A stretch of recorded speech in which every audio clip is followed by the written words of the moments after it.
যে সমাজে নারীর সম্মান নেই, শ্রদ্ধা নেই, মর্যাদা নেই, অধিকার নেই, সে সমাজ তো গোল্লায় যাবেই, এটা বড় কথা নয়। কিন্তু যারা এই মূল বিষয়টার সঙ্গে যুক্ত থাকে, সেই সমস্ত পাপীদের যে কী করুণ পরিণতি হয়, সেটা জানতে গেলে আপনাকে রামায়ণ মহাভারত পড়তে হবে, তার কোনো মানে নেই। হতেই পারে রামায়ণ এবং মহাভারতের ক্ষেত্রে কারোর ব্যক্তিগত আপত্তি থাকতে পারে, কিন্তু the diary of Anne Frank, বা যেটার মূল নাম the diary of a young girl, এটা নিয়ে তো আপনার কোনো আপত্তি থাকা উচিত নয়। দ্বিতীয় বিশ্বযুদ্ধের সময় একজন জার্মান নেতা, তিনি সারা বিশ্ব দখল করতে চেয়েছিলেন, নর পিশাচের মতো হত্যা করছিলেন মানুষকে।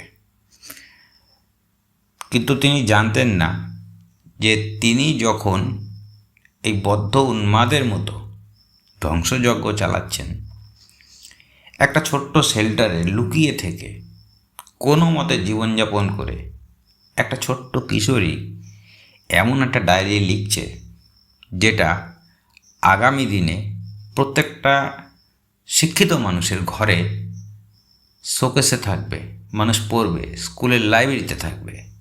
তিনি একটা নোংরা ইতিহাস হয়ে ক্লোজ চ্যাপ্টার হিসেবে থাকবেন। ইতিহাসে এটাই লেখা থাকবে যে একটা নির্লজ্জ মিথ্যাবাদী অপদার্থ প্রাণের ভয়ে বাংকারে বসে সুইসাইড করেছিল। এটাই বাস্তবে হয়ে থাকে। এরকম ঘটনা মহাভারতেও বর্ণিত আছে। ভরার রাজসভায় যখন দ্রৌপদীর অপমান হয়েছিল, তখন কেউই জানত না এর পরিণতিটা কী হবে। তো ধৃতরাষ্ট্রের ক্ষেত্রে বলা যায় তিনি ভাগ্যবান ছিলেন, কারণ 100টা সন্তান ছিল। সন্তানকে যদি সঠিক পথে না চালিত করা যায়, তাহলে সেই সন্তানের মৃতদেহই দেখতে হয়। অন্ধ হয়ে তার এই সুবিধাটা ছিল যে সন্তানের মৃতদেহগুলো তাকে দেখতে হয়নি। তো এই পূর্ণ ফলটা ধৃতরাষ্ট্র পেয়েছিলেন কোনোভাবে। কিন্তু যার চোখ ছিল, যার জ্ঞান ছিল, যার বিচার ছিল, বুদ্ধি ছিল, ভীষ্মর ক্ষেত্রে কিন্তু সেটা হয়নি।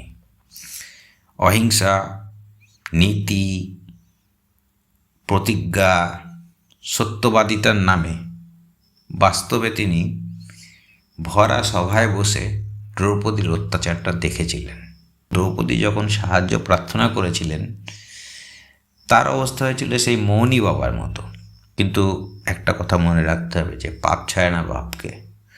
কুরুক্ষেত্রের যুদ্ধে মহাজ্ঞানী ভীষ্মকে 54টা দিন শরশয্যায় শুয়ে থাকতে হয়েছিল। তবুও সেটা অন্যরকম যুগ ছিল, তাই অর্জুন কিছু জলের ব্যবস্থা করে দিয়েছিল, আদর আপ্যায়নও ছিল। শরশয্যাতে যেমন ছিল, তেমনি সম্মানটাও কিছুটা ছিল পাণ্ডব পক্ষের তরফ থেকে। কিন্তু এই ঘোরকলির নিয়ম কিন্তু একেবারেই আলাদা। এখানে ভালো লোকেরই স্থান নেই। তার উপরে যদি কোনো মানুষ অত্যাচারী হয়, নৃশংস হয়, মিথ্যাবাদী হয়, এবং সবচাইতে বড় কথা নিজের দায়িত্ব কর্তব্য পালন না করে, তার পরিণতি কিন্তু খুব খারাপ। কারণ এই কলিতে এমনি মানুষ নরক জীবনযাপন করছে। 54 দিন ভীষ্মকে যদি শুয়ে থাকতে হয়, তাহলে একবার ভাবুন আজকের সমাজেও হাজার হাজার দ্রৌপদী আছে যারা সুবিচারের অপেক্ষায় বসে রয়েছে। তো আজকের সমাজে যারা ভীষ্ম, ধৃতরাষ্ট্রের রূপ নিয়ে বসে রয়েছেন, তাদের পরিণতি কত কঠিন হতে চলেছে। সময় কিন্তু কাউকে ছাড়ে না, এটা সবসময় মাথায় রাখবেন। ভুল করার আগে 10 বার ভাববেন, ভুল হওয়ার পরে আর ভেবে লাভ নেই।